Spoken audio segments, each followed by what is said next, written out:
So let's start off with the understanding or painting a picture around the challenge when it comes to the conversation at hand.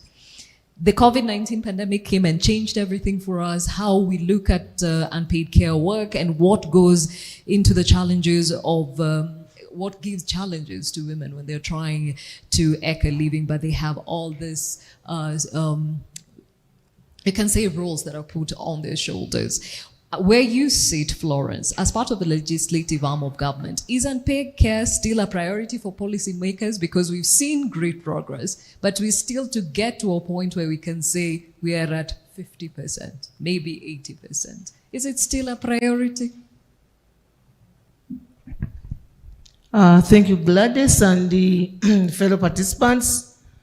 In Uganda, the pre-primary education is still at the other end. We have not taken it seriously. It's only that recent that we were the education committee. I don't sit on the education committee. Is trying to convince government that actually they should take the pre-primary, the daycare and everything seriously. So we don't have a policy to that effect. And therefore I cannot talk much about it. Maybe Ethiopia has, but Uganda, we are still behind on that part of the daycare centers and the other nursery schools, the pre-primary schools level. From where you sit, what do you think is derailing the progress in this area? It's not a priority. It was not a priority.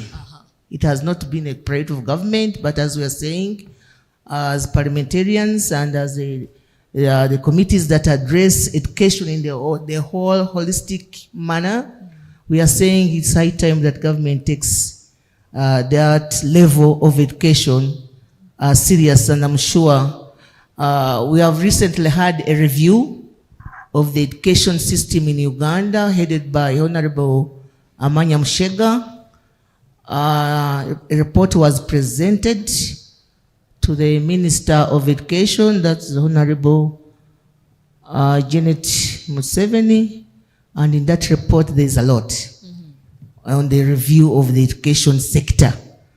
And they are still unpacking, they are still looking at it, and out of that I'm sure the pre-education is also there, and I'm sure that report will also come to the Committee of Education, and it has not come to us for discussion.